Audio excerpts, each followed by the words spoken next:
Back.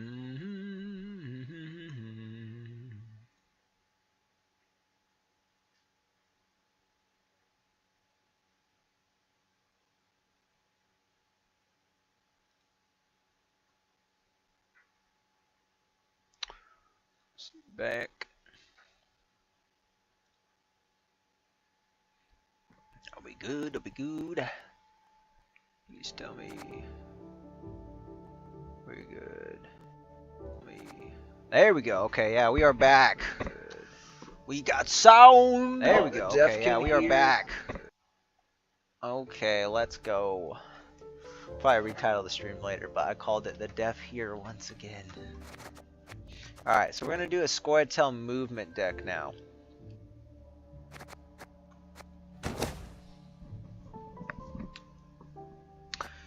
So here's a Scoia'tael movement deck right now, the version of it that I have. It's a work in progress. I think it's because of some of the buffs and nerfs why this is at 2 provisions, because I'm pretty sure I had it set up properly before. But anyway, we're gonna go with a more traditional setup. I kind of like this setup though. It was kind of fun. It does work, and I think it might even be viable at this stage. So, welcome back. Yes, I am a miracle worker.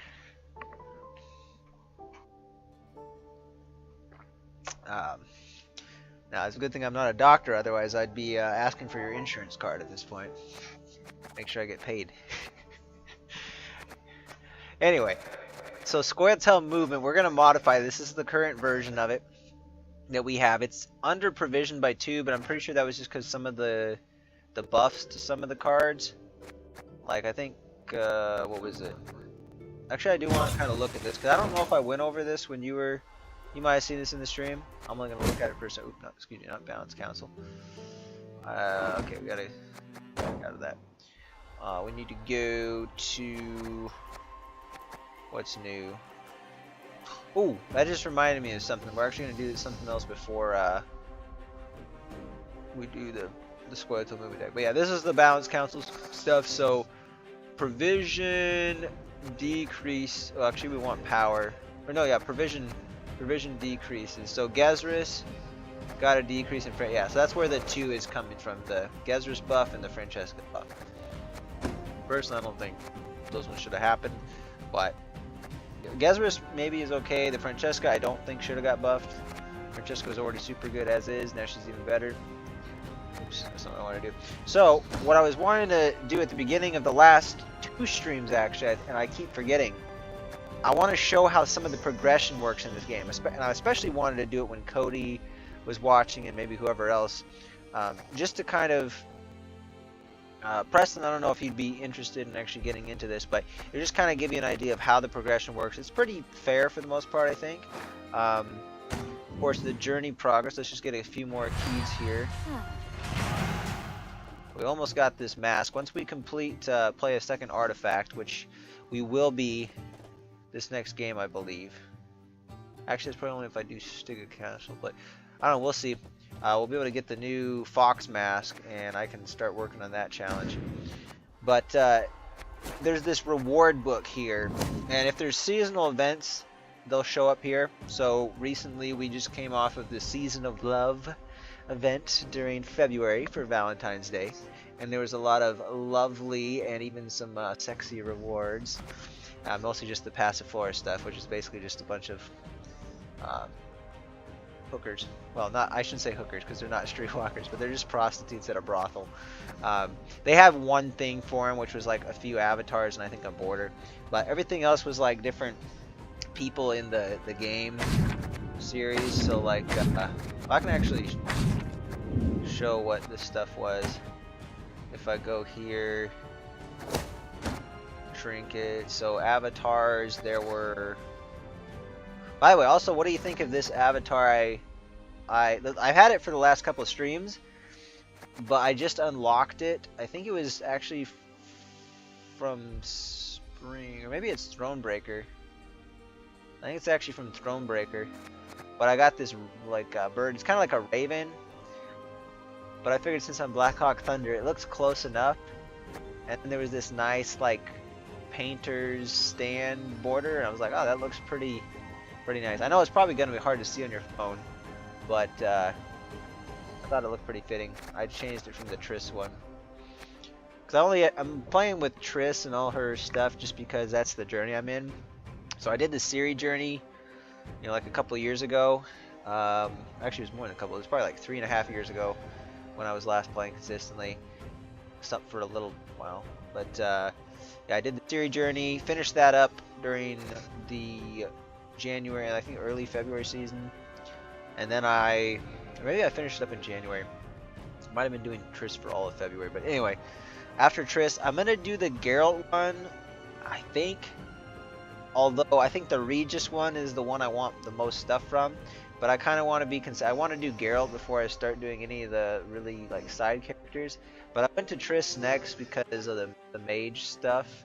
There was some good cards there, and with Geralt, it's Sunset Wanderers. It's like the first card you can get for like reaching level 3 of the journey, but after that I had to get to like level 40 or so before I would get any cards that I wanted, whereas Triss, there was like some decent cards scattered throughout. Plus I liked some of the cosmetics and the card backs that she had, so. But we'll do Geralt next, and then I'm going to do Regis because that gives me all the evolving cards that are really special. But anyway, for the Season of Love event, there was, let's see, right here. So everything, I believe,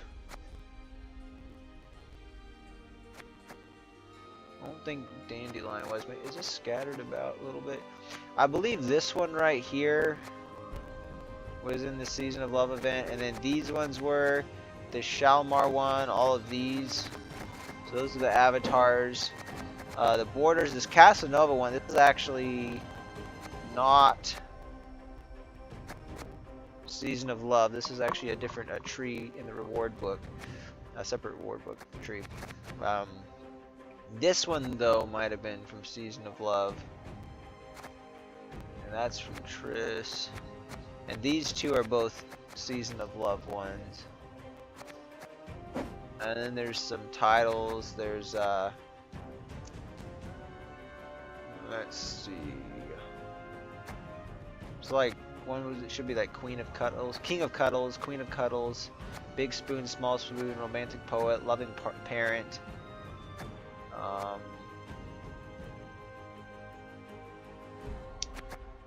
Heartbroken I think was one of them. Anyway, and then there's like the Shalmar leader thing. I'm trying to remember everything. There was like a few other things like that, but kind of mostly small stuff, but there was a couple good ones. I was able to actually get a couple cards that were like legendary cards from it, so I was pretty happy about that. But anyway, what I would like to do, I was going to show you the reward book. So here's how it works. There's multiple pages. This is just like the basic page. Then there's Year of the Wild Boar. They were releasing these like every year. They would have something new that came out for that year. So from like it was like 2018, 2019 onward, they had like this one for the next year, and then Were Rat was the next year, then Great Oak, and then they had Year of the Cursed Toad, and that was the last one, I think. And then they have all of these, which are just divided sort of into like seasons, but there's only 3, so it wasn't quite like a yearly thing. But they got, you know, 2 trees in each section, and then 3 sections per page, so there's 6 per page. And they have this for the bear, they have it for, I think this is supposed to be like a griffin symbol or dragon. Then there's the cat one. When I played in, I think it was 2020, and they had released Journey, this is what was available at the time. So I had completed the Siri tree during that whole time, and I had of course been going through the Siri journey. So let's see, Season of Cat, and then they have the Wild Hunt stuff here.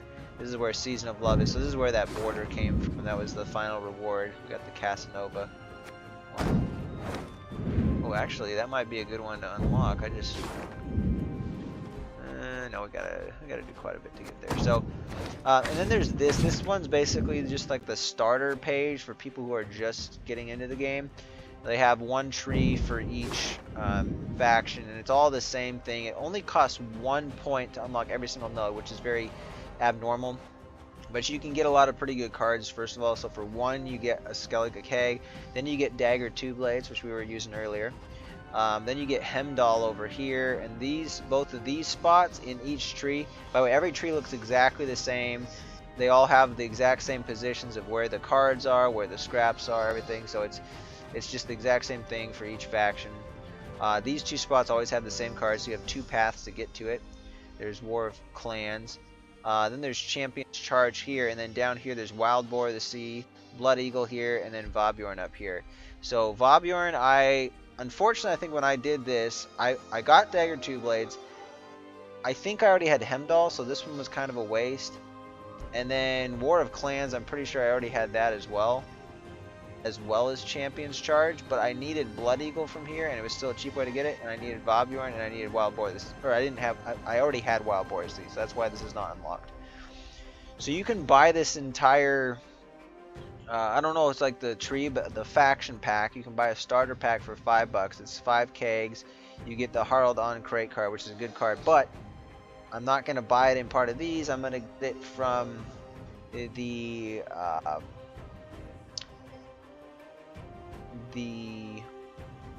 Regis tree or the Regis journey, because it has all the cards that would come in these starter packs are all the evolving cards, and they're all available in the Regis journey at different increments. So it will take longer to get it because I have to work my way up to it. But so speaking, I was talking to you about bitrate earlier. I actually am just getting a warning on the stream. It says the stream's current bitrate, it's actually it's 3,737 kilobytes per second. It's lower than the recommended bit rate. We recommend that you stream at a bit rate of 6,800 kilobytes a second. So when I was telling you about the bit rate before, normally I'm like doing something over 10,000 bit rate, but if you want it to look really crisp, you're looking at probably bare minimum of like 40,000. So yeah, something happened, and it's like the internet is going down a little bit. So hopefully we're gonna get a bit of an improvement here. But on your phone, it still probably looks great. Anyway, but yeah, same thing with each tree. Here you can see Scoia'tael is the one that I progressed the least because I already had Forest Protector and Shaping Nature, and so I didn't need to unlock any of those notes. But yeah. Let's go. I think it's in the oak one. Yeah, for the Price of Power. So here's the expansion here. I'm gonna show you how this works. So you get so many reward keys for completing daily quests, or through the journey, or through in the seasonal stuff. There's seasonal rewards. You also got the contracts that you've seen pop up here. You'll complete those, and you get keys from them. Sometimes get special titles or skins or stuff like that too, but typically the reward is keys. So we can go in here and unlock some stuff. Like I think this is going to be the highest value, so we're going to spend 10 here. We're going to get 500 ores. So now we got 1,241 ores. So now we can open some kegs, and who knows, I might do one of them just specifically Scoia'tael, and maybe we'll get lucky and unlock Saskia. I think while we're at it though, Ultimate Premium, yeah, why not? We're doing a stream. Let's open a premium keg too. Get 200 ore with it, as well as some scraps. So that's pretty nice. What else is gonna be some good bang for? But all these leaders are actually pretty good. Here I already completed this one mostly. I don't really care about getting the borders right now. I just want to expand the card collection. Master Mirror though, this one definitely is not the best tree, but I think we're gonna go with did I actually finish this tree? I think I finished all the good stuff. Yeah, so this was also similar to kind of that starter, the starter reward book page. This one's got Wrath of Barakalon. So these are all the same for every single leader. They're arranged in the same order, same exact path, same exact costs, and they generally have pretty good value to them. So I'm just gonna go through each of these and slam these out. Regardless of which way you go, they're all the same. So.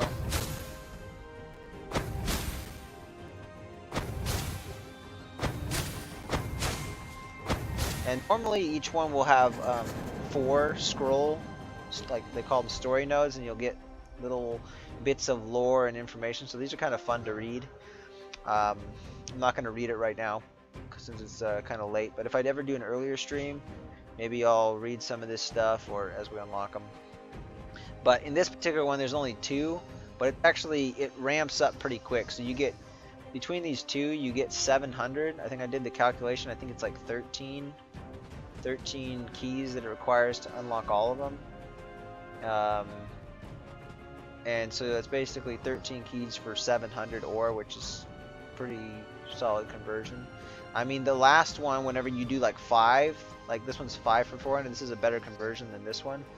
But overall, to do both of them, it's 700. So, all right, so we've spent all but 1 key.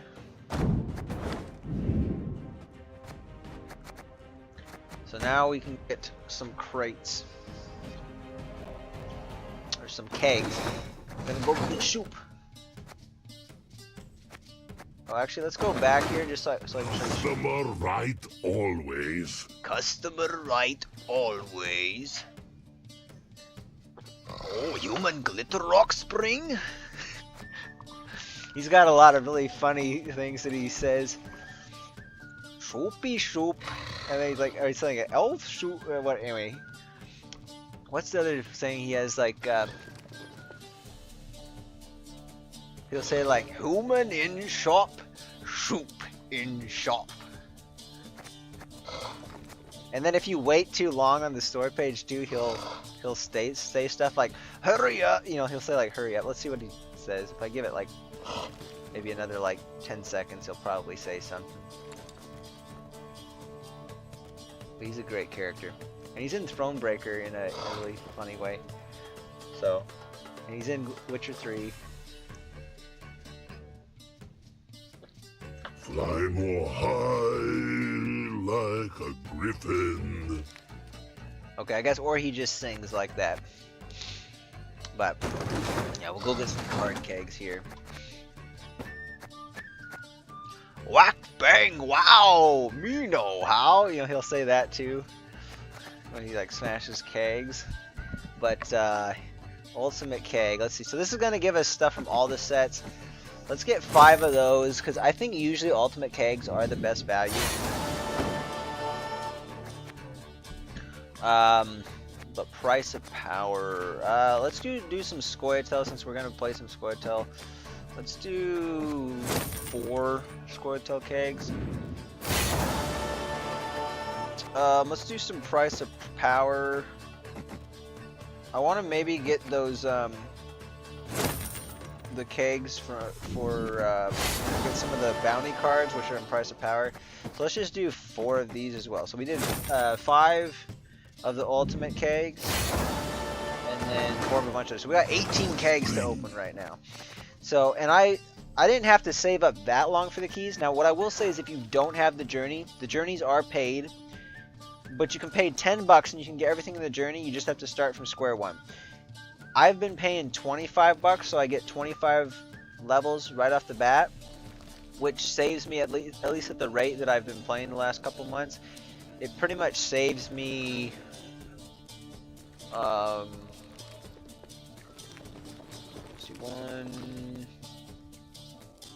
saves me at least 2 weeks worth of progression, so that's pretty decent. But yeah, you definitely progress faster if you have Journey, and you get way more rewards because most of the rewards, like the cards and all the coins, the card backs, pretty much all that stuff is premium. There's only like some avatars and keys that are available for non-premium, but I think it's pretty good value. So, alright, let's start with the ultimate premium keg. Actually, no, we should do that one last. Alright, so first, We're gonna do score it though. One bang smash! Wow. Battle now is trash! Yeah, I like that one. He's a poet. Razzies! Alright, so you can sometimes get premium ones here. What?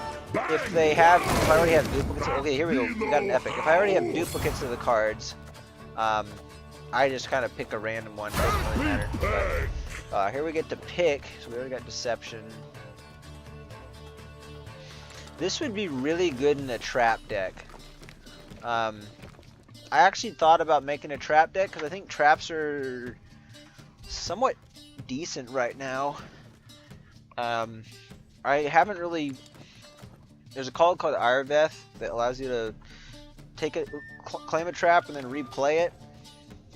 I feel like doing heist with traps and then trying to replay Ireveth would in Purify them could get like really good value. But Sticky Situation right here, I think is definitely the better card to go with here because even without doing a dedicated trap deck, I can still use it to good effect. And you can also open it, like, go each card one at a time. But I usually the center to open them up because at this point, it's not worth the reveals because these cards are almost going to be either commons or rares. And I have, I think, all but one of the common or rare cards in the game. It's just the epic and the legendary. It's a while to get, so. Alright, nothing there. Okay, so that was the ultimate keg. We just opened.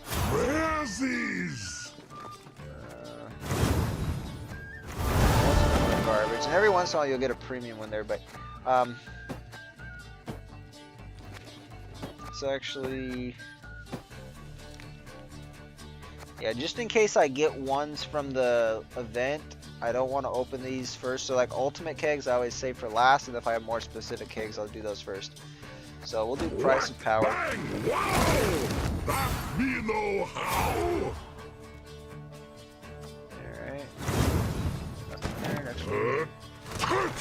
We'll get a legendary. I did have one time I got 3 legendaries in a row and I was like, wow, that's amazing. Sometimes there'll be this error there. You have to reopen it, but it's always the same cards regardless. Alright, after the Scoia'tael movement deck, we're gonna wrap up the stream. Because I don't want to go too late. I was really gonna wrap it up around this time, but I got started an hour later than I wanted to. Or it was about an hour later, I think. I didn't actually leave work till, was it like 8, after 8:30, or about 8:30?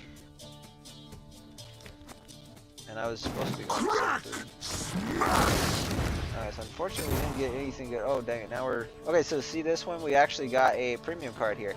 So we previously had 1 premium and 3 standard versions. And now we got another premium, so... unless this was... Well, after we claim this one, it'll show for sure. So yeah, we now have 2 premiums. So when we go to the... I have it set so that... Actually, it's not going to mill them right away. But it will mill any extra copies of cards. By the way, I also realized when I was trying to get the stream audio to work, I did go back and listen to some of it. And yeah, my voice does sound a lot higher with this mic because it doesn't have the bassier, it doesn't pick up the bassier tones in my voice. So I do feel like I sound like a teenager somewhat with this mic, but anyway, this card right here, it's in one of my other decks, the standard card, so it's not going to mill it immediately, so we'll go and swap that out before doing the Scoia'tael movement deck, and then it will, I'm going to just put it with premium, and then it will allow us to mill an extra card. One bang smash! Battle now is trash! Nothing to save the premium for last, though. Man, most of these, even the the streamer luck's pretty bad with the kegs. I usually get slightly more. Like, I figured I would have at least gotten like 1 or 2 more epics or a legendary by now.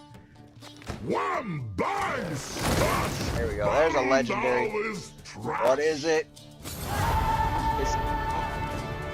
Oh, wow. Okay, so I don't know if this is going to change my math at all. The Regis journey actually has some other good rewards, but if I were to get 1 more of these cards, I actually think if I just cared about the cards and not the other rewards, it would actually be cheaper for me to buy the starter packs that come with these cards, because, well, technically I only have to pay $10 to unlock the journey. So if I got, I'd have to get 4 of the 6 actually for it to be the same price, but then I could get them instantly, so I probably won't, but I'll still probably get the Regis journey. I'm kind of almost disappointed that I got this,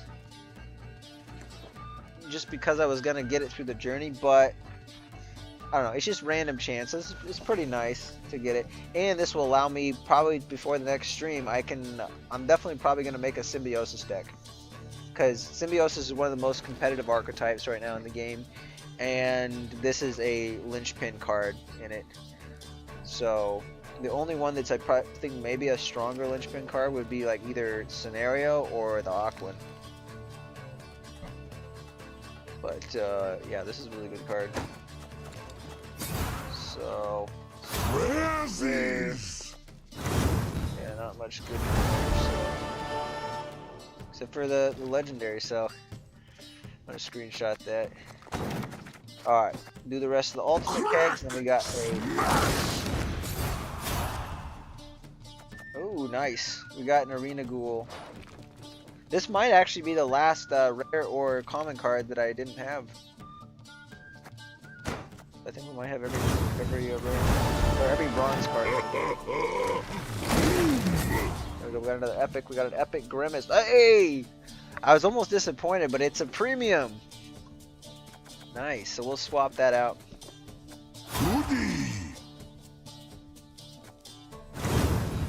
Yeah, I gotta look at all those sometimes, just to make sure if there's a premium because most of them I already have copies of. So. Although I will forgo premiums to get cards that I don't have. That being said, I don't know if I'd forgo a bronze premium. Like, bronze cards are very cheap to make, but epic or legendary, I will always go for an legendary that I don't have over one that gives me a premium of one that I already do have.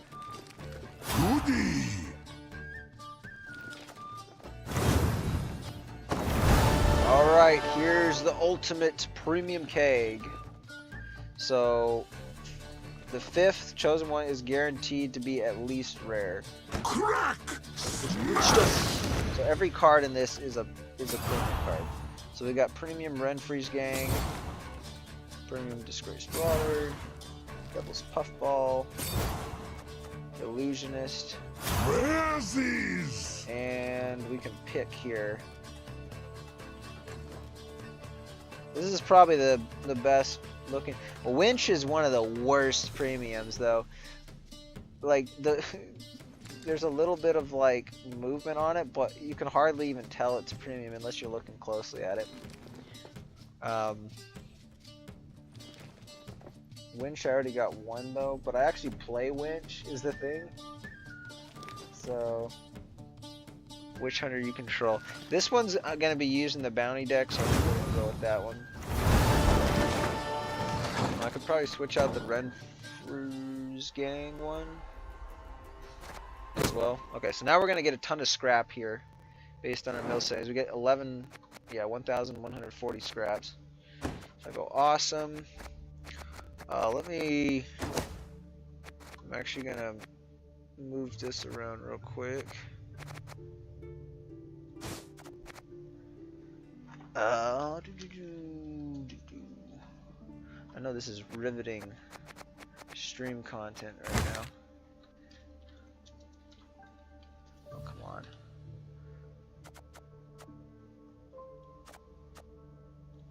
There we go. save that. I haven't made that deck yet, but we will soon. What were the other ones that we were... that I got a premium? I think there was 2 of them, right? There was...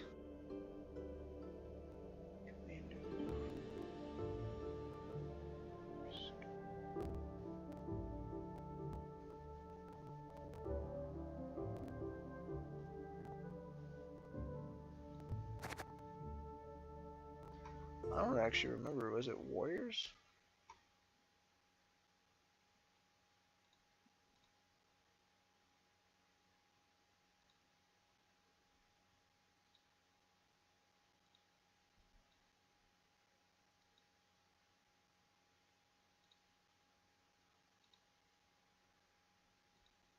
I'm just looking back at the stream real quick. Oh, it was the Duan Canal Guardian. Seemed like there was another one that I got too, but it might have just been the Aqua that or the Ithne that I'm thinking of. Alright, so we'll switch that out and then we'll do the movement deck for one game. So the card that I'm thinking of, I have it in... it's one of the old decks. Dryad Nature's Gift, work in progress. So you can see this is a really old deck. I actually modified it a little bit, but I still didn't take all the cards out. I decided to play it at a higher card count, and it actually still plays pretty good like this. But there are a few cards I have in here that I'm just like way less likely to draw, and so the synergies don't work as well. So it definitely needs to come down. But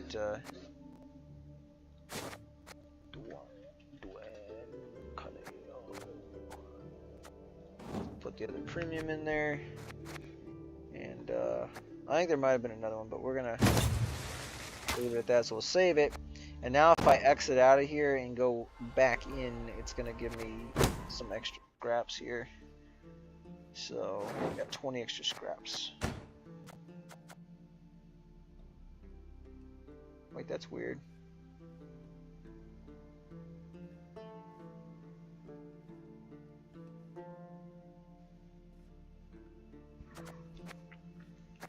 There's only one rare. What the heck? Renfrey's Gang. That's a rare.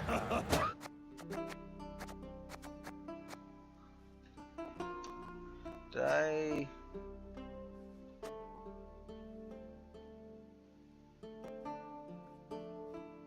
oh, there must be another deck that I have this in, or something. Do I have it in the Dwarf deck? That's actually, I didn't look closer enough at that. Is that one a rare too? I think it is. I keep typing a Y. Actually, I bet you the Renfrey one is in one of these other decks.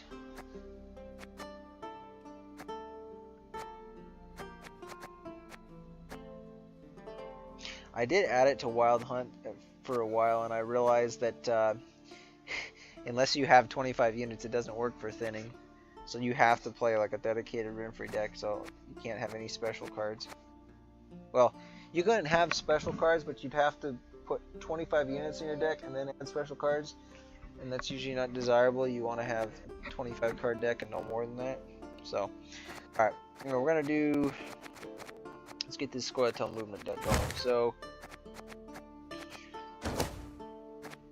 the way it is, it's actually kind of fun to play. It's just I don't have easy access to my really good cards. I kind of feel like playing it once here just to see how it goes, but I think that the Saskia is going to work out a lot better in it. So we'll put the Saskia in. So we got to craft this one. Saskia Commander. She's got immunity, which means she can't be directly targeted. Deploy if you have at least 10 different primary categories in your start. Ooh. Actually, let me see how many I have, because this might actually take a little more thought than I was thinking of putting into it. Summon a random bronze non-neutral unit from your with a primary category that is not on your side of the battlefield from your deck to this row. timer 3, repeat the deployability, and reset the timer. So the idea here is there's a classic Scoia'tael movement package, which is the Dalblathana Sentry. This card, if you play it on melee, when an enemy unit moves, you damage it by 1, and when you play it on ranged, when an allied unit moves, you boost it by 1. This is the strongest linchpin card. This is going to get way out of control if left unchecked. Cat Witcher is going to enable it, but first you'd actually play the Dryad Matron. So at the end of your turn, move yourself to the rightmost position on this row, then boost the unit to the left by 1. So you play the Dalblathana Sentry back row, then you play the Dryad Matron to the left, then it moves over to the right, and then you boost the unit to the left by 1. So you'd always play, and then you keep playing stuff on ranged to the right of that card, so it keeps moving every turn, and so you're getting a 2-point return engine from that. That's also keeping your cards alive. And then you also would play a Cat Witcher as part of the third part of the movement package, which at the end of your turn moves stuff to the other row and damage a random enemy unit on the opposite row by 1. Then with Adrenaline 3, so this is when you have, this counts, so say I have 4 cards in my hand, that'll trigger Adrenaline 3. Because when I play the card, as soon as the card's played down, it goes based off of how many cards remain in your hand. So at Adrenaline 3, it damages the unit on the opposite row by 2 instead. So you got movement charges here as part of your leader ability. So you can always, like if they play units only on one row, you can keep using this to move one of your units back. And this one, you can move an enemy unit to the other row. Like if they have like a really good card, but it's like row conditional, then you can just move that out of the way and it damages it by 1. If it's an ally though, it boosts it by 3. So you can move like the Cat Witcher back to the ranged row. Let's say the enemy doesn't play anything on melee, and it's only, or excuse me, they don't play anything on ranged, and it's just melee. You want to keep moving it to melee, so you can move it back, which boosts it by 3, and then it's going to be to the right of Dryad Matron at the end. And also you get an additional boost on it because of the Dalblathana Sentry, and then the Dryad Matron is going to move, and it'll boost because it's not to the right, at the rightmost position, so it'll boost the Cat Witcher by 1 there, and it will get a boost from the Sentry, and so it's a lot of points that like you can at some point just pass. And if it's one of the few decks that like if you get like this engine that kind of sustains itself, and if you have a strong enough lead and the opponent doesn't realize they can't catch up, you can just pass, and the opponent will sometimes play like 2 or 3 cards, and then they'll be like, oh shit, and I can't actually do it, and then they'll just forfeit. So, but what Saskia would allow us to do is, because it says a random bronze non-neutral unit with the primary category. I have currently a Trained Hawk, Vrihid Dragoon, Vrihid Brigade. I got all that stuff. I'm actually I kind of want to try this version of it, so I'm going to take some screenshots of it here, and I want to maybe revert it back to this at some point and see if I can make a version without Saskia that's just a slightly modified, because this actually works pretty good. I haven't actually played it in competitive, but I played it against the AI, and it seems to do like some of the highest point value wins against AI, and usually I manage to get good draws. But anyway, we would remove, so I'm going to do a version with Saskia. We're going to remove these. So we want only the movement package to be bronze units. So everything, that's our whole bronze end.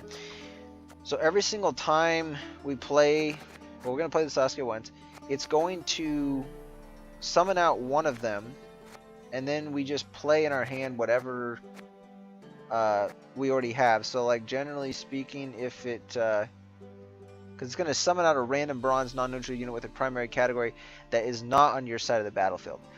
So if we started by doing this and it gave us the Sentry, we wouldn't want to play a Cat Witcher right after that, or a Dryad Matron, because if we did, then we wouldn't get the spawn out of that, and we'd only get it for 2 turns. And if we played these 2 subsequently, without the Saskia, proccing her ability again, then you lose a lot of value. You'd only get the 1 card thinned out. So this is gonna go for potentially, like if we didn't get any of them in hand at the beginning, and it went for a long enough round, this would get it would get 4 thins in a round. So, because round wouldn't last long enough to get all of them, but it's gonna get pretty good value. So we need to craft that for sure.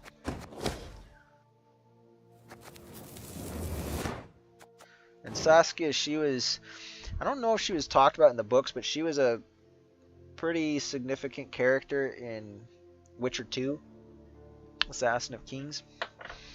I still have not played it yet, but I own it. So I think we're probably, I was thinking about taking Barnabas out and Polly, because I only have Polly in because I wanted to try the Barnabas out, because it's the only dwarf in here. But I'm actually thinking that we, how many do we need? We need 10 different primary categories, and it doesn't say units, right? Okay, so it can just be random primary categories. So we have Dragon, Treant, Witcher, Nature, Elf, Human, Gnome, Dryad. Yeah, it's the first Dryad.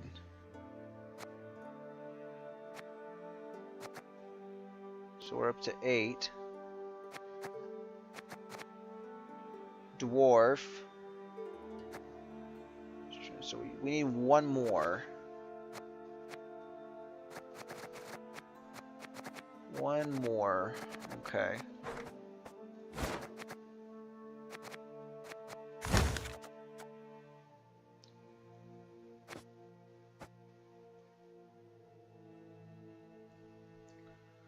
Let's see, what do we... Beast might be the easiest to get. I think we'll do a Beast. But it can't be a bronzed unit, so... Actually... we could do a special card. Let me see, I think the special card is probably going to be the way to go. Tactic. Spell might be, this might be good. I don't have a lot of other special cards, so maybe not. Alchemy. Actually, Waylay. Waylay might not be terrible. That would play for 6.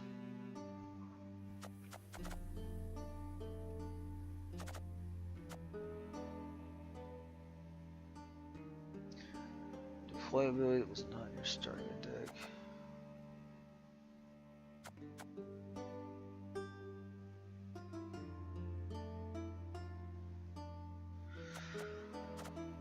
Backup plan's 5p though. It's gonna be a little bit tricky to get things dealt with. I kind of think maybe we take Barnabas out still, but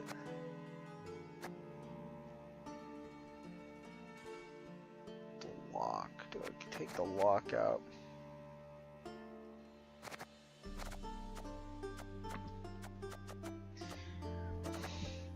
What do we have unit-wise though?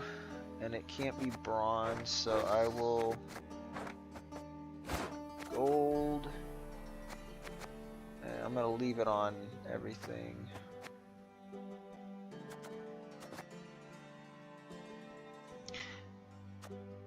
It might be worth it to take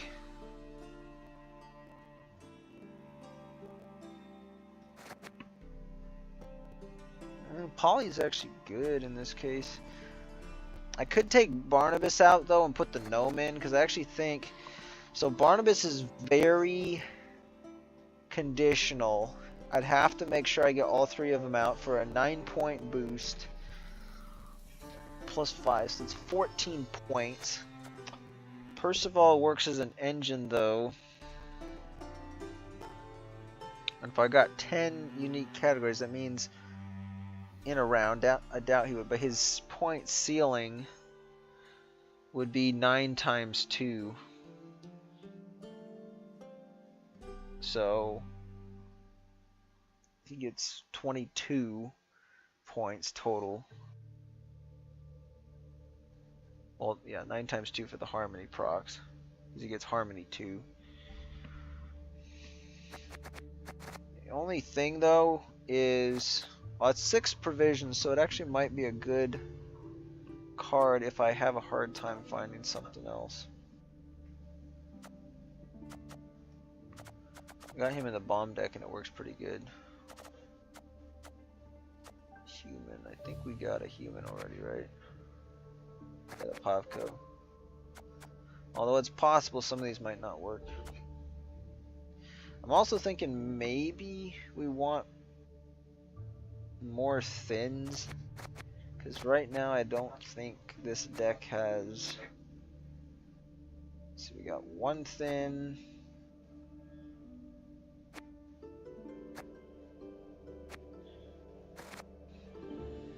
Besides the... Well, I guess we should include the Saskia thins. Let's just say we only get 2 thins on her. Probably get 3 actually, but let's just say 2. Because in the long run we'll get 3, but 2, 3, 4. I think that's it. So yeah, if we don't get Saskia in round 1, it feels kind of bad. I think the Oniromancy might be... I just don't know if we have enough room for it. I'm gonna look at Cusento's version of the deck real quick just to see, because that's where I first saw this particular Saskia version of it. I think I have a screenshot of it that I can just reference real quick.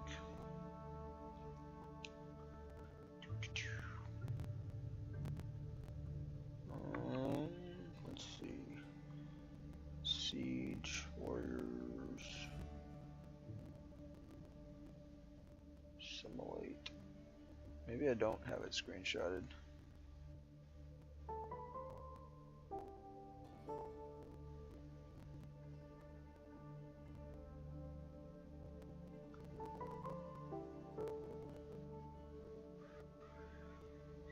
Yeah, I don't.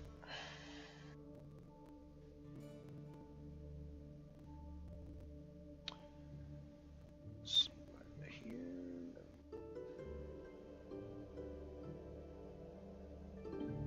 I have it saved, the video saved though.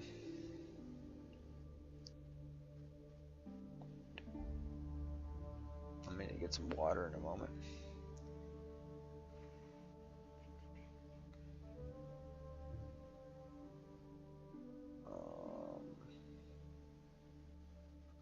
Notes. GWENT. Oh, hold up. That's GWENT stream. There we go. So we need Squirtle. Add some harmony. So I made some note on one of them. There's multiple versions he had, but Saskia light movement with Erendite. I don't have that one, but I think I can. I'm pretty sure I don't have it. It almost seems like maybe I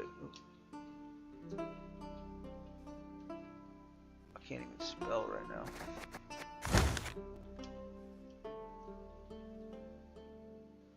Okay, I don't have it, but there's one of them. I have it written down here on a piece of paper.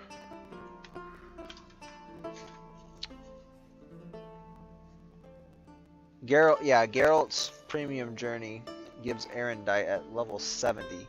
So like right about where we are with Trist right now, I would unlock on the Geralt Journey.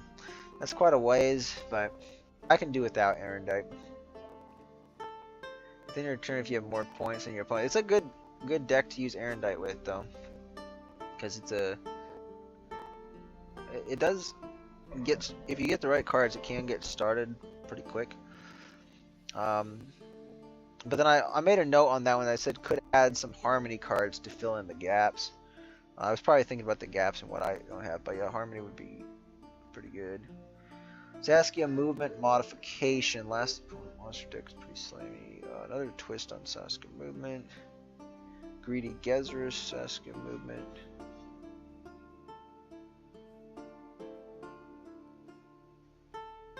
I think let's do... I got Gezrus in this one, so let's take a look at that video.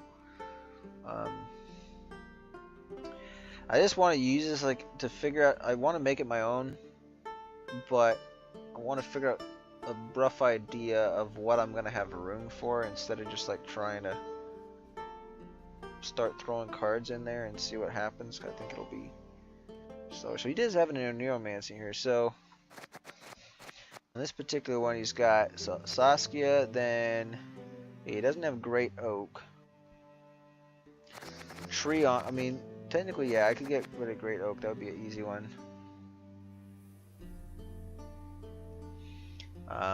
He's got an Neuromancy instead. That probably is for the better. Then he's got Gezrus. Of course, Gezrus got the buff. He's also got a Heat Wave. Germain Piquant. Oh, I remember seeing this one. This guy's kind of interesting. So he spawns cows. So deploy spawn 2 cows to the right, then spawn 2 cows to the left of this unit. Order spawn a cow on this row, cooldown 3, and it's just tokens that are 1 point. So clearly the point of this is even in a short round you can get insane value because the Gezrus of Lida, basically this puts a lot of bodies on the row really quick. And keep spawning them, and the Gezrus melee you move, or yeah, it deployed on melee. He's gonna move to the range row and boost a random allied unit on that row by 1, and then range at the end of the turn moves itself to the melee row and damage a random enemy unit on the opposite row by 1.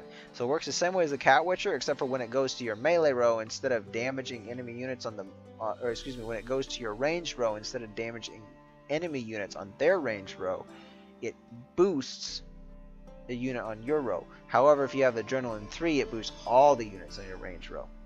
And same thing with the melee. You know, it'll damage all the enemy units on their melee row when it comes to melee. So, yeah, the game it's pretty huge. So, especially played in like a short round 3 or even a short round 2, if it like goes the distance in round 1, this could be really, really good. I don't know how I'm feeling about that one though. I think I'm probably going to pass on it. Frog mating season. So he doesn't have Call of the Forest in this one.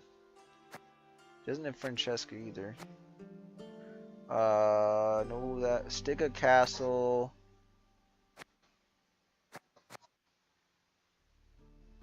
And then he goes all the way to Gaten. Oh, Milva. That's right. Milva. This is an important card. We need to have Milva for sure. Just put in Milka. So yeah. Whenever it has immunity, whenever an allied unit moves, boost self by 1. So yeah, we definitely want to put Melva in there.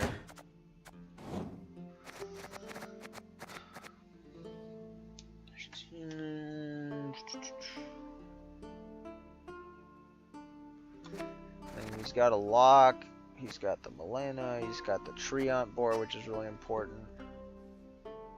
He's got Verification, which is probably a spell. Let's see what else he's got. Oop, I scrolled too far. Vial of Forbidden Knowledge, huh?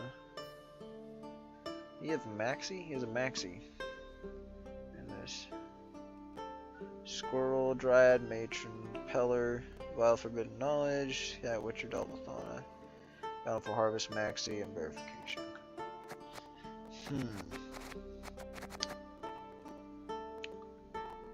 Well, I still need... I don't know. I'll just make my own concoction. I think we can probably do okay on this. I think when it came to units, it seemed like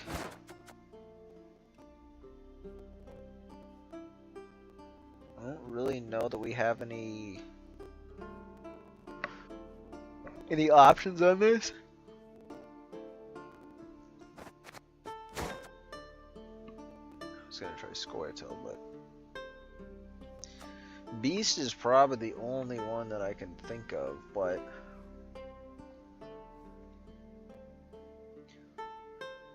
Sabretooth, that's kind of expensive. I don't think we're gonna have room for it because we're already down by 6 provisions. So I think Great Oak is gonna have to come out. I'm just gonna start cutting a few cards.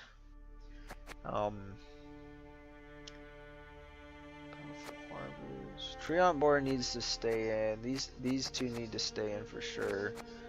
Liner needs to stay in.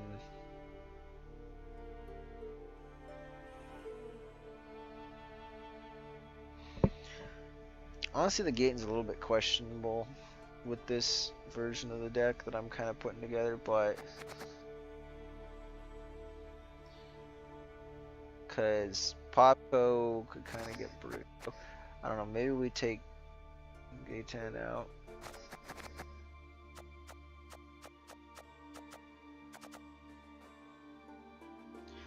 I guess if I need it, I'm going to leave him in for now. If it'll work for me to just swap them out, I might just craft this Dalerin just for more. Actually, you know what? I'm not gonna have 5 elves, so that's not gonna work for thinning.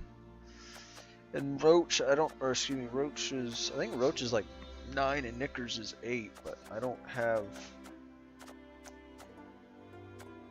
That's a lot of cost for one thin.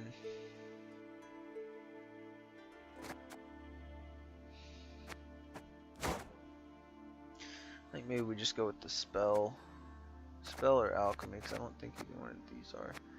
Although I think we need the Oneiromancy, and that's gonna fulfill the alchemy requirement. So I think let's just go with that.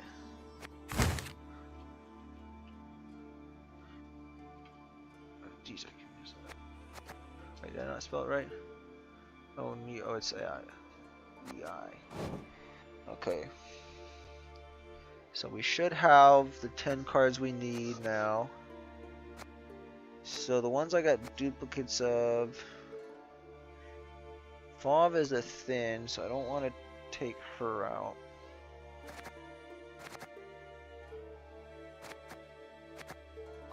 Forest. We need to add one more card in. It can't be a unit. We could do like just a Bountiful Harvest and it would make the deck work.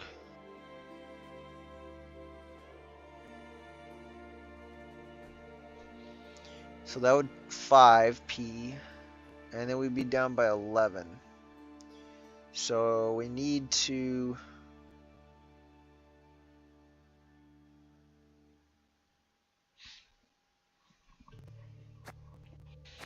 could even put a 4p. You know, it's interesting to me that he sent to put Peller in there. Oh, let me. Yeah, it's kind of funny. He hasn't said anything about it, but let's.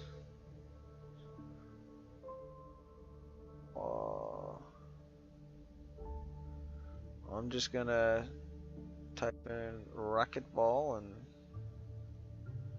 see if they would like to, but I am definitely down.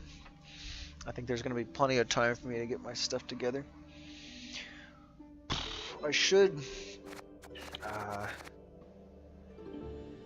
actually have some stuff that needs to go in the dryer. I put it in the laundry right before starting the stream, but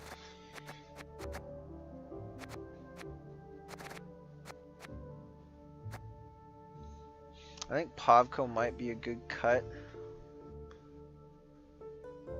Still not enough though. Actually, the Francesca might have to be the cut.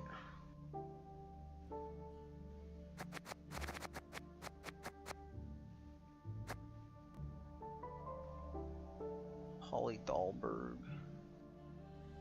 I don't think there's a good dwarf. It's plus the fact that he's got the movement, he like actually synergizes pretty well with it, so.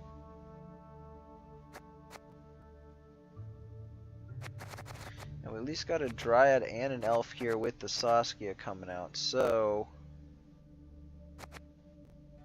as long as we draw a Saskia and a Polly, it's pretty much a guarantee. Or if I drew Saskia, Polly, and Barnabas, it's pretty much a guarantee that I can get the full value from Barnabas. So that's not too bad. And actually Harmony, now that I think about it, the Harmony ones, I'm pretty sure it's when you play a unit, and I'm going to be summoning out some of them, so that the other gnome one, the Percival, might not be as powerful. But Frog Mating Season, we got the movement from that, so I think Shaping Nature is probably the one that goes.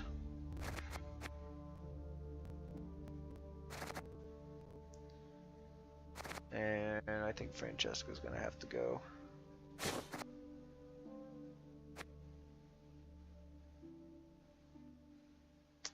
Possibly Popco too.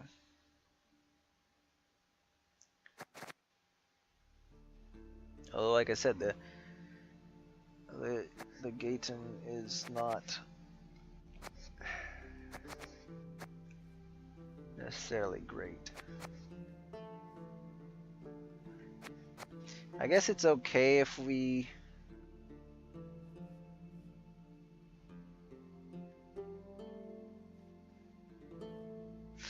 My concern is with the Dalblathana Sentry though. If it moves all of them first, I think it moves from left to right. So I guess what I would have to do to get the value out of it, I would have to put the Dalblathana Sentry down. Dryad Matron's always going to be going to the right, but then everything else... Man, that's rough, because everything else I would need to be playing to the right for the Dryad Matron to get the value. I don't know. Whenever an enemy unit moves, damage it by 1. And what does the game say? Move all the cards from this row to another row. Damage a random enemy unit for each card moved by 1.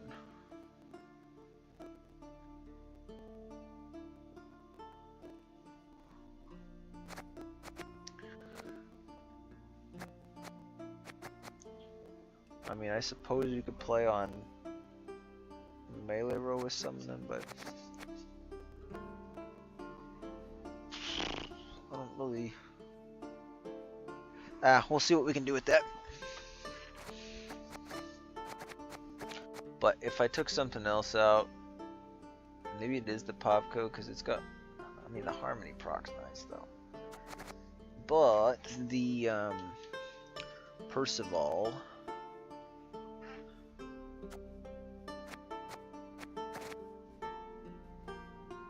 Honestly, that the Whisper of Dalblathana might not be terrible either. Because as long as, if I summoned it out... the problem is it's going to spawn and fill up the rows too quick, and especially if I play Frog Maiden Season, it's... Yeah, this row is just going to get way too stacked. So... I think we do... Percival in, Havco out.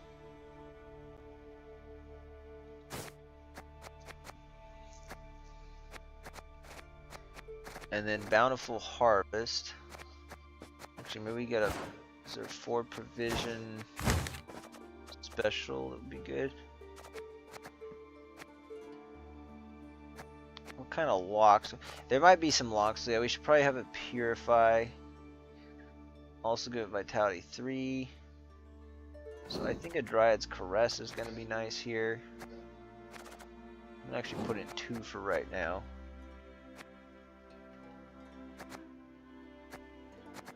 So I need, so we take 3 out. I need at least 7 out to make this deck work.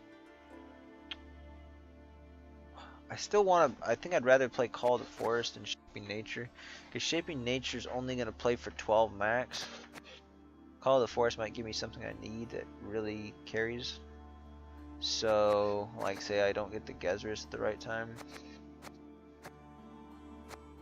But it's also 7, and the Gaten I was kind of already not too sure about it. So, what did I say was 7 provisions? There was something I said that was 7p that was gonna...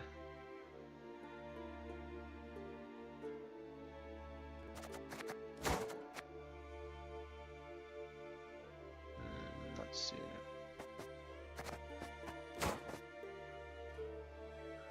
Also, I don't have Stiga Castle, and Stiga Castle would be... How much is Stiga Castle? Okay, this is taking a little bit longer than I thought it would. So. I forgot that I had to get that requirement. So spawn and play cat, which are move 3 all units to the other row.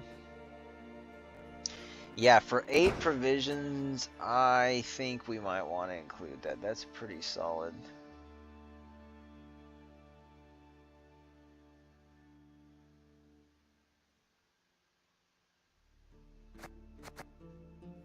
Now the math's not math, no, because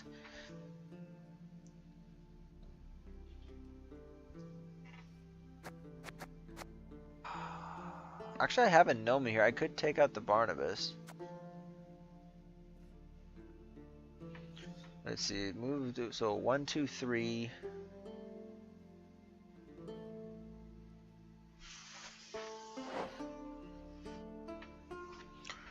so that's 7. 3, 8, 9. That's playing for like absolute minimum 9 points, I think. It's not as conditional as the Barnabas, so.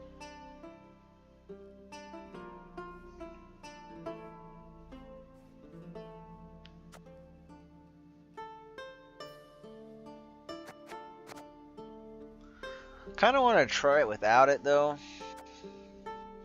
but I think probably the right move is take Barnabas out, put Stuka Castle in, and then probably take Gaten out and put in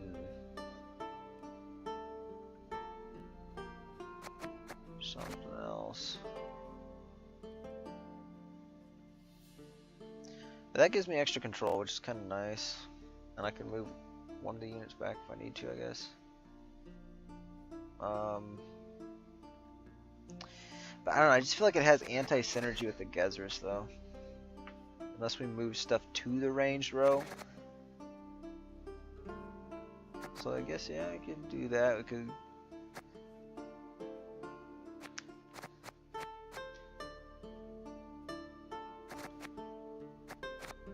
I'm thinking Shaping Nature though is the weaker one.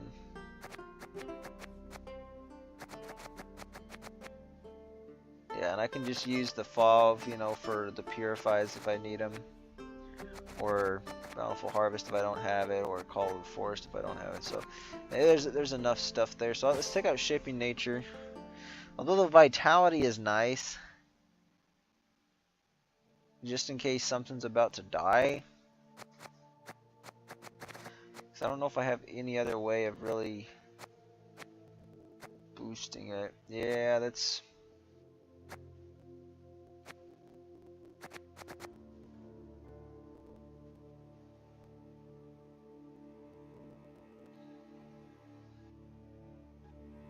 I feel like this could cause me too many problems actually, so...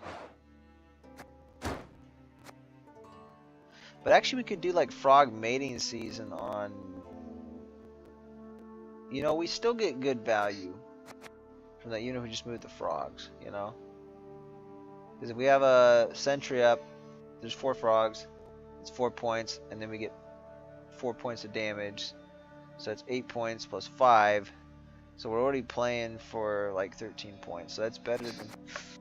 I think I'm going to stick with it. It might cause a problem, but we'll see. That's of course not putting stick a castle in, but if I did stick a castle, I'd just put it in for Barnabas. Now we just need something for 4 provisions. Definitely a...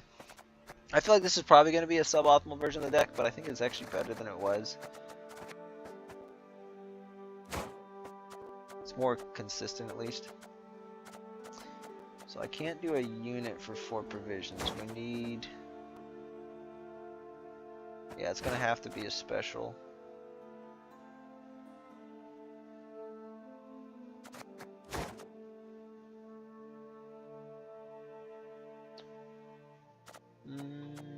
Movement tech, maybe.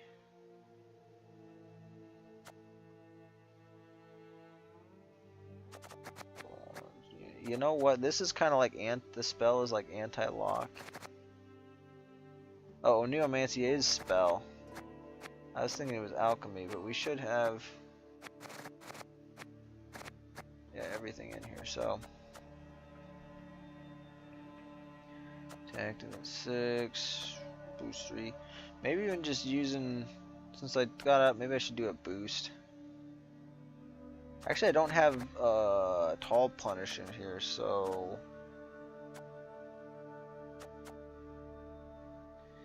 yeah, I think maybe it's gonna be a spores.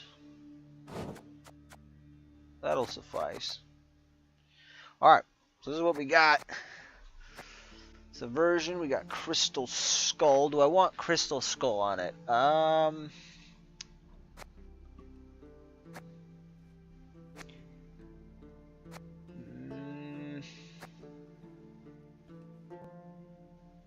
I actually think no, because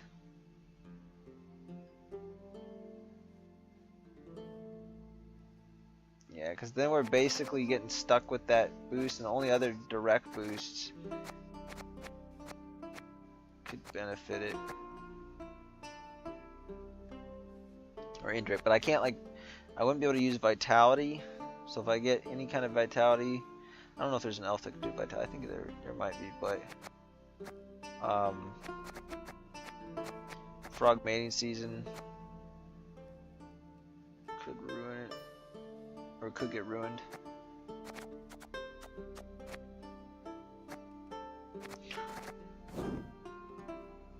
Oh wow, that actually automatically goes back to Tactical Advantage. So I think Tactical Advantage is what we're gonna want.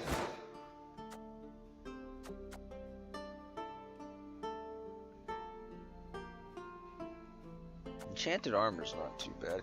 Actually, what did Cusento have in his version? I'm kind of curious about that. He had... Gotta go back to an earlier point in the video, so I can see the top of it. He did have Crystal Skull.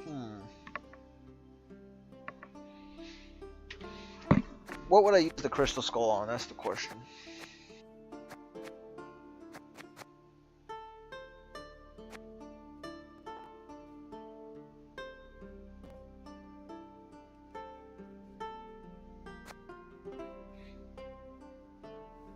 Maybe Percival.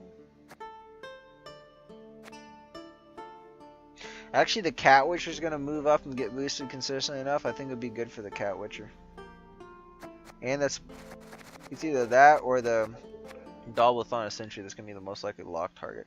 The only thing is this right here, the Dalbathana Sentry, is kind of one of them that I would like to maybe put a Frog Mating Season on. But you know, we're only gonna be getting this like roughly half the time, so I think we can probably stick with Crystal Skull. That's what I had initially, so. Here's the new version. I'm gonna rename it. I'm gonna call it Scoia'tael. I don't even know why I put deck in the word. Of course, it's a deck. Everything in this game is a deck. Scoia'tael movement. Work in progress. I'm gonna put. Actually, instead of work in progress, I'm gonna put March 25. Alright. Took us about an hour to make that. Actually, it wasn't quite an hour, it's like maybe 45, 50 minutes. Spent quite a bit of time opening crates, but that was the first time I actually did it on stream. So I'm gonna go get some water real quick because my mouth is getting dry, and then we'll do one match with this. And I still haven't heard back from Marshall or Cody, but we'll see if we can get to this mosaic. And sadly, I'm not gonna be finishing this up now, but you know, I don't know, maybe we'll get a quick forfeit and it'll be worth doing another game, and we'll just get to rank 5 that easily. But I'll be back in about 2 minutes.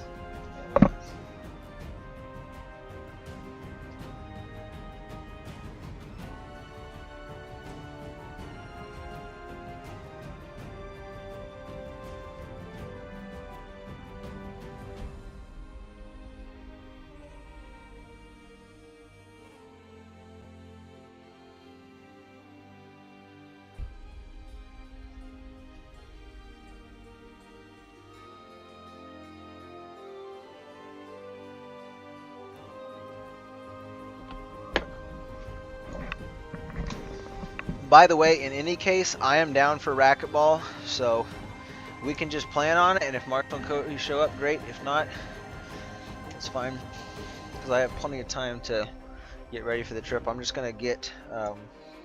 oh, I forgot to do one thing. I was going to get my GoPro batteries charging before I started doing this. That way I could make sure they're all charged up, because they'd be done by the time I was done streaming, and I could change them out before I go to bed. But I'll just change them out before I go to bed, and then I'll change them again in the morning. And then I just need to get a few snacks and get clothes packed for 2 days, so pretty simple. Alright, let me just refresh my memory on this. So round 1, we're going to try to get Saskia. We got Neuromancy as a tutor for it.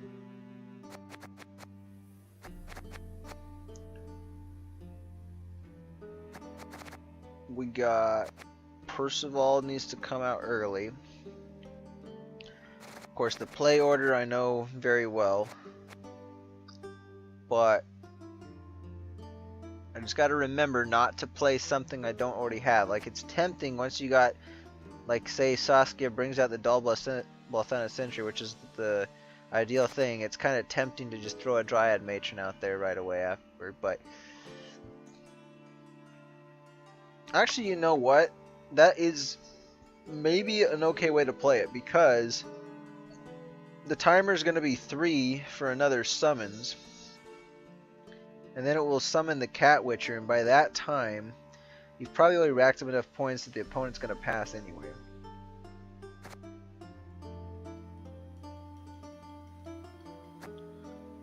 So that might be fine.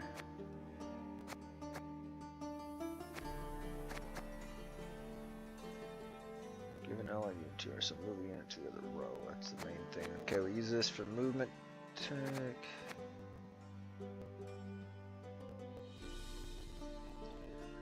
The Gaetan's going to be that, and also not overcrowding the board with Frog Mating Season. Those are going to be the 2 biggest challenges, I think. So, alright.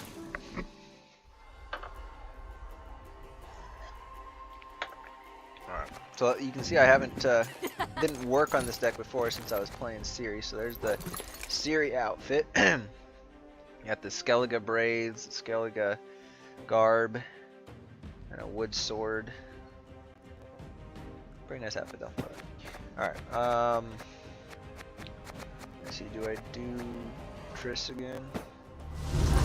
Francesca Finnabar. You know what, we'll do something different. I haven't actually... Although I don't have any like cool shit for her.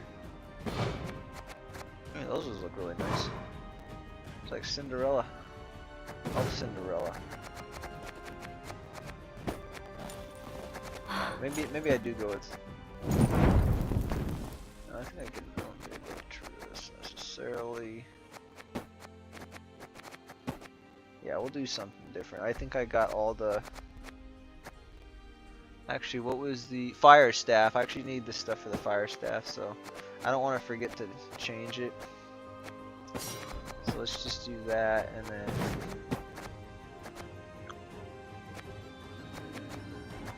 pretty close to getting the Assassin's King's one, I think.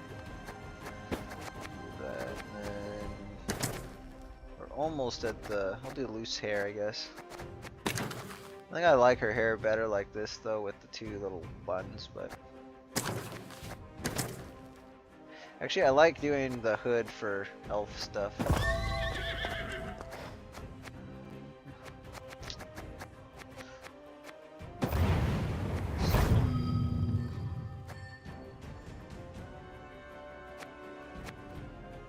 And we'll do that medallion, and then here's a sword, maybe. Actually, no, I got this one for the Broccolon card for kind of Triskeliga stuff. Alright, here we go. So if this works as planned, and we don't... It just depends on if we're going to go up against control. If we go up against heavy control, this might be really tricky.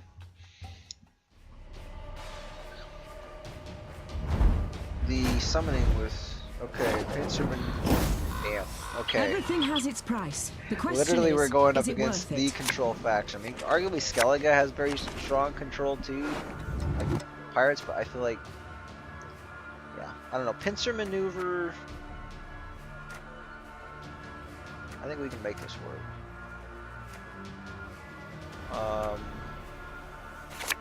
Redraw the barn. There we go. Saskia. Okay, we put one of these back.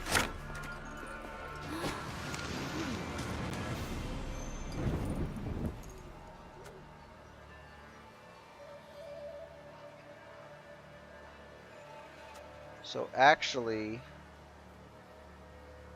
I think the move is actually Dalbothana.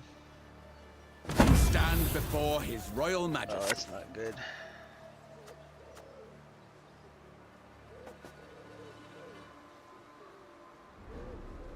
You know what, block? Is all around us. I don't like doing a slow play, but that's pretty strong.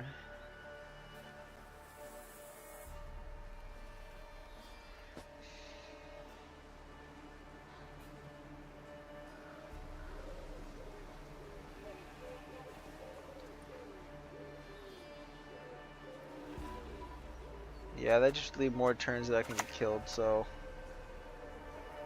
I think we're going to... Humans are not to be trusted.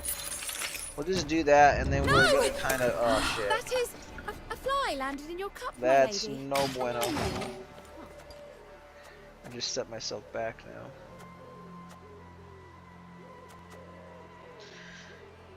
I'm actually not sure here if I'm supposed to play the Saskia first or play Double Sentry. I think the Sentry is the play. What is this boost, dude? I mean, both people pass you. I think they damage it by 12. Okay, so we'll just remember they're 12 higher than what they actually are.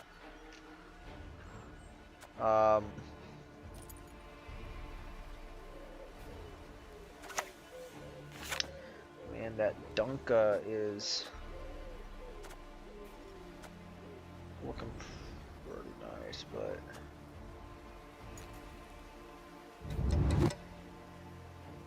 can we even catch up though at this point? I guess we can. They're not as far ahead as what we think. Problem is they probably have something that's gonna kill this.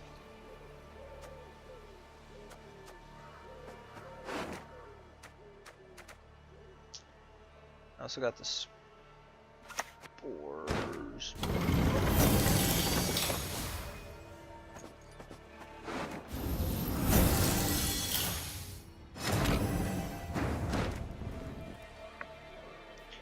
The spores is gonna be pretty crazy there, so I need to get the Cat Witcher up quick, so let's hope. I don't know about using Saskia this early though, or this late. I guess it's okay. So summon random from your deck to this row. So I think it's always going to summon it to the right, unfortunately. Let's hurry. The bush feathers often Okay, so hens. that's... yeah, it's not great.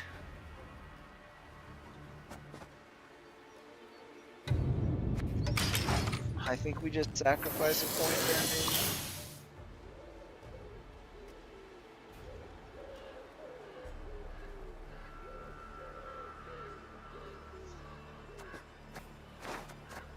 I need to read this more carefully. So, once both players purify and boost the unit by 12, then infuse it with once both players have passed, damage yourself by 12. It's not infused though. Oh, it's because they did it first and then they purified it. That's crazy. So they actually keep it. So we got the reset, so they're actually 22 ahead of where's. So they're not that far ahead. They're at like 24 right now.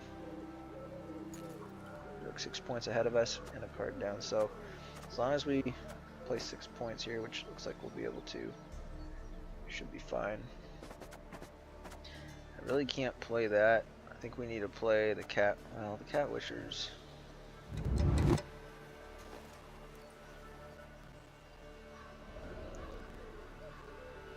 Move yourself to the melee row, then damage an enemy unit by 2. Shit.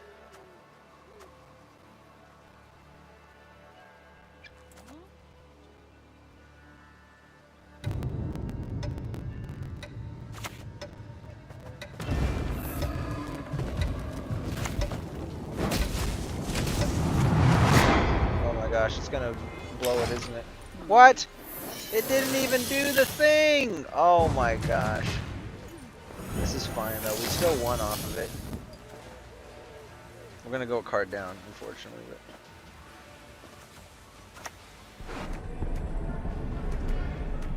spores, there we go.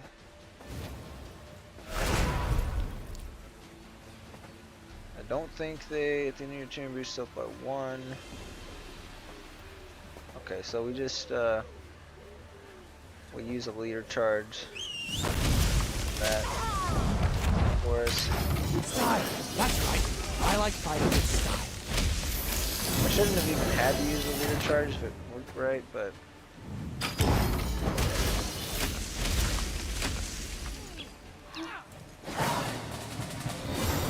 I'm glad I included that spores. Otherwise, this round we would have had to probably pass very early on.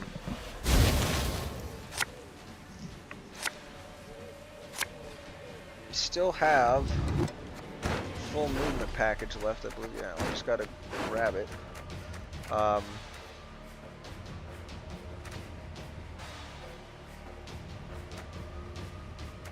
expecting any locks, so Dryad's Caress is probably Dwarf, Elf, and Dryad. We actually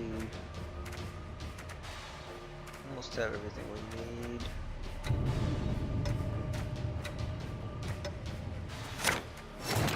Back. We don't have the Elf, unfortunately, but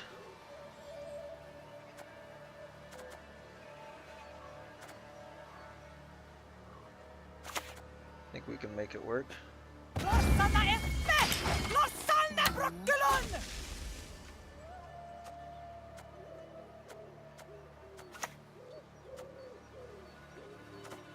Do not test my patience.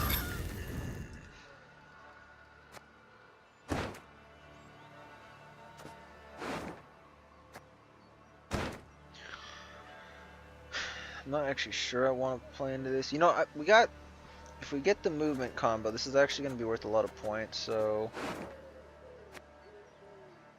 we have ways of being decently powerful in a short round, so I think this is probably okay.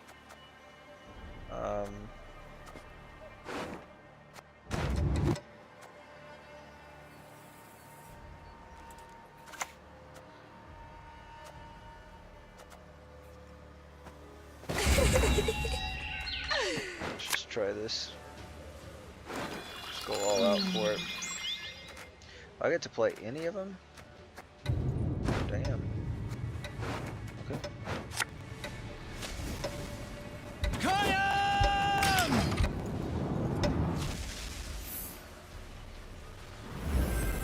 I thought that was the top one. It's just any I'm non. glad we Okay, helped. that's pretty solid. If I live to see it. Okay, so we need to purify. Okay,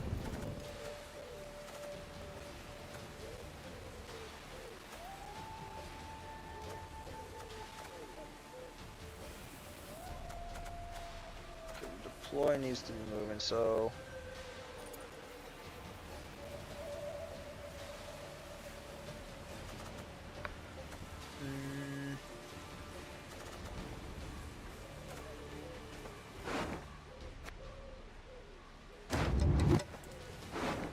I think we're gonna have to play the Dryad's Caress, unfortunately.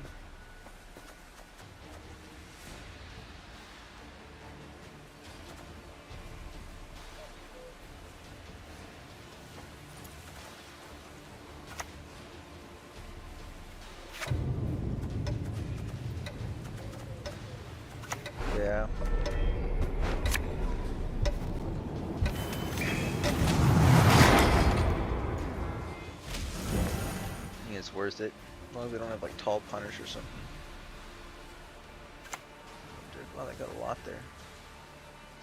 I think we're gonna, even though we're a card down, I think we'll outpoint them.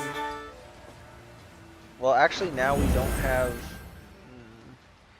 the Dryad Matron, and not having one of these two or the Gezerus might hurt us, but we're pretty good in a short round with Gezerus and Dryad Matron.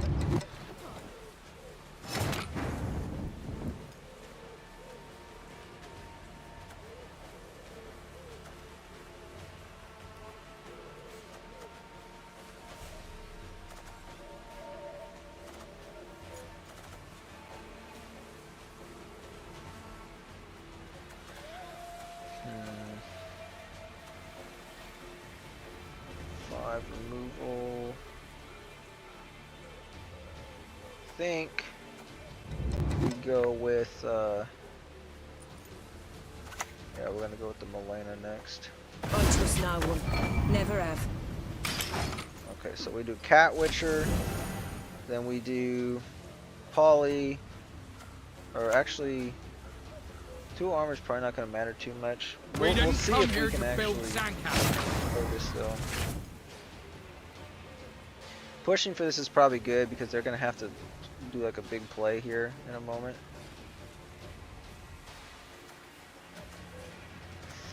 I'm not sure it's gonna be enough though.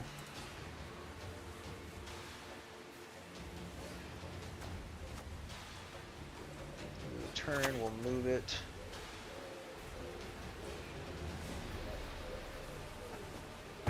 Too soon.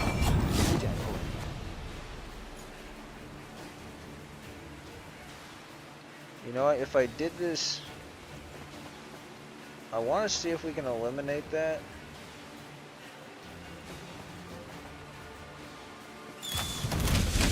Oh, I forgot it's at the end of the turn.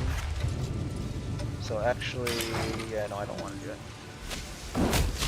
I was thinking at the time I moved it, I was going to get a damage. I was going to try to snipe the Istrid, because I could have used the Dunkum, but it's not going to be enough, so.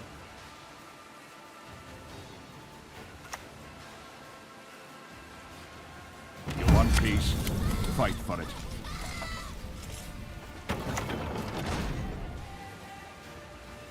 I pass on every 10th round. I'm an officer and a gentleman.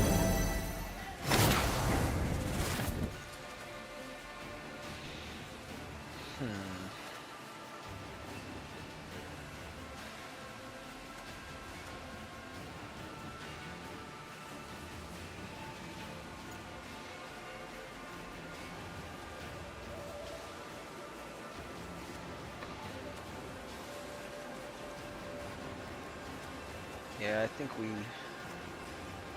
have to kind of greed it out.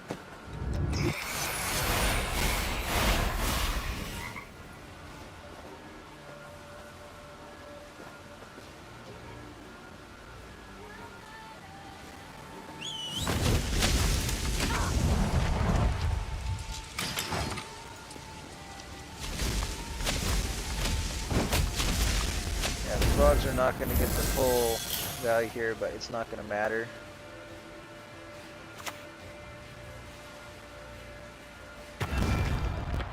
Yeah, I think I have enough points here to outpoint them.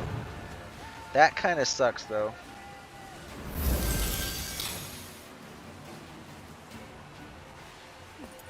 At least we got one of their dudes there. That's huge.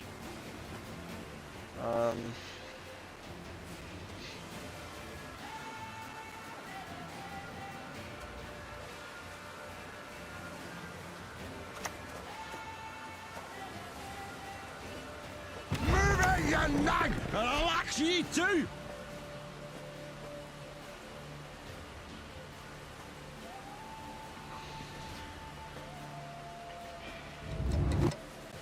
I don't want him to ping off of armor, so I think we just do that, and then we'll...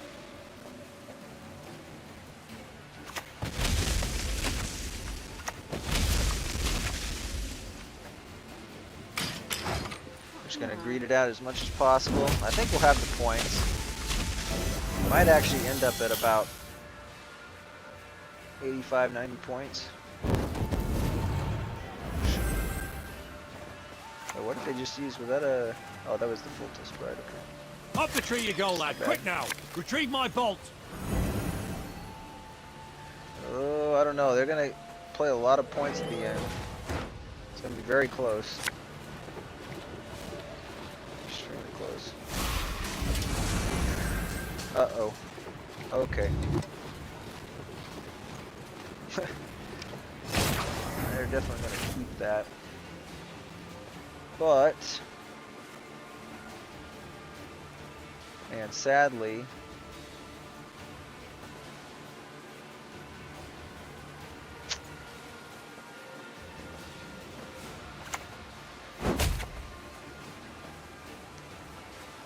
we're gonna play it.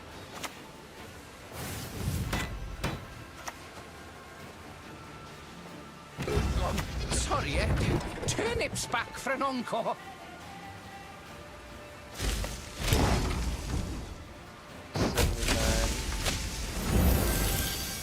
We're gonna get passive value though, but they're gonna have a big point slammy thing.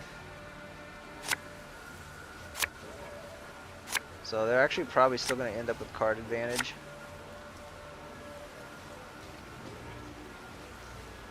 It's crazy, they're going through their whole deck. Be yourselves, only better. Yeah, that snowdrop is getting so much power.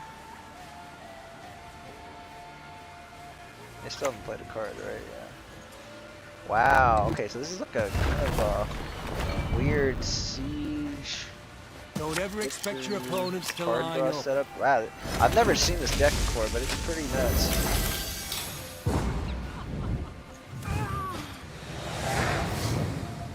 Yeah, I probably should have held off and got card back. If I would have got, it's good that we got the snowdrop out. But I know if I see this deck again, basically once we see that, we can stop. You know what? This is looking pretty good. This is looking pretty good right here. I don't know that we can get anything better than this. Maybe the Milena?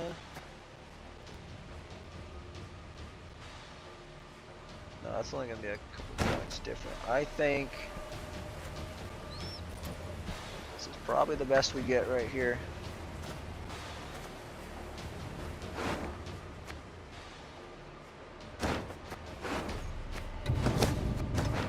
Is it enough? That's the question.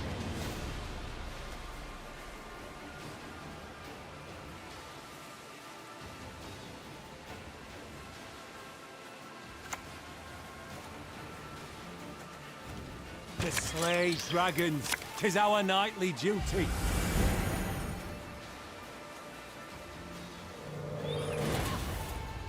And them having card advantage is pretty bad. What can I do for you? And Molitale is coming down for a lot, and I think they still got one of those other things. So they're probably still gonna have like, yeah, there's no way we win. They're gonna have like a card that's gonna come out with like 20 something points of boost, at least. But this will be good to see what this deck can do in a short round. Has anyone seen me parrot? Thing is, they got a lock, right? That freaking sucks.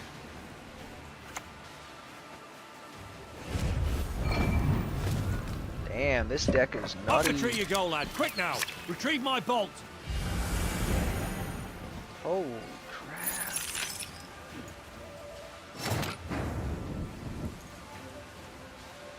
This is insane.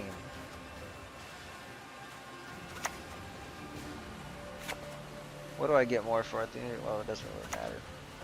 Just one more I'm feather. gonna play it the way I planned on. Actually, I would have been better off playing this first. So I get 3 damage and then... Trade him! Holy crap. That is a lot of points in a short round. And granted, they had a card advantage on me, but still.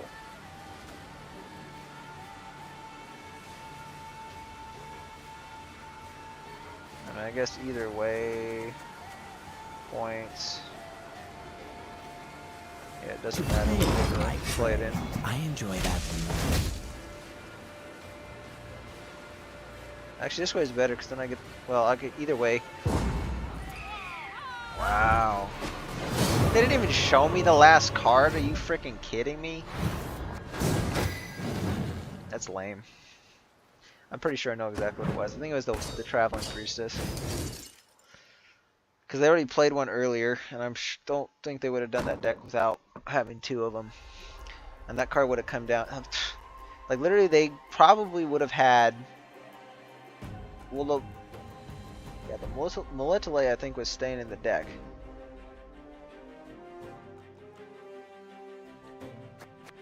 Wow. I'm trying to think of what decks I had that could have beat that. I don't think there's anything I could have had that would have beat that in the position. I think they played that so well that me not passing in round 2 was my downfall. I needed to, should have probably dry passed and went for the long round. But I was afraid they had some stuff like that, and I was thinking like, well, I can probably tempo ahead and force them to use it to get ahead. But they were somehow able to do it without having to use that extra card. So that's rough. But as you saw, that deck did generate, my deck did generate quite a bit of points. So it's got a lot of potential. And definitely it's one of the, I feel like it's one of the stronger decks that I have at the moment. It's just, there are certain cards that are very prone, if you don't have the Purifies, that are very prone to just shutting the deck down if they get locked or destroyed. Because for it to generate these like insane points, you have to have the movement package with those 3 other standard 3 cards up. And then you need to either be like having like a Wild Boar on the side, or a Milva, or a Gezrus going at it. If you have the standard movement package plus one of those other cards, it gets really crazy, and if the opponent doesn't pass, they can easily go multiple cards down if they're not being careful. But anyway, I would say overall we had pretty good games today. I think our win-loss ratio, it's sitting like even now. At 2020 we were actually at a positive, or above 1 win-loss ratio before that, so I'm gonna call that quits though. I have to refine this deck later and maybe practice it. I might actually play a couple practice matches of it against an AI just to get the play order down right after this, but I'm definitely gonna get to bed in the next like 30 to 40 minutes here. So yeah, I'll see you at Racquetball tomorrow, Diego. We'll go aim for 10 o'clock. I don't think that any other guys said, nope, they have not responded yet. So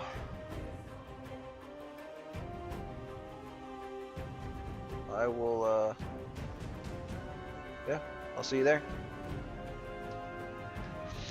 Well, are you actually gonna come to Racquetball if it's just you and me? Will you play? Because I'm totally down to play. Plus, I mean, Marshall will be up early enough. He might be like, yeah, I'm gonna come. And Cody, of course, is not going, so he should be able to make it unless he has something come up.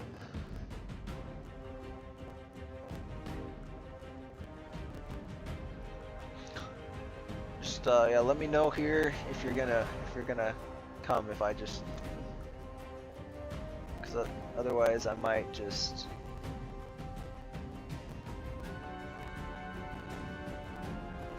Oh, you still get 8 hours of sleep though. I mean, after all, I make it. I guess you're afraid that if you get only as much sleep as me, though, you know that you're gonna lose.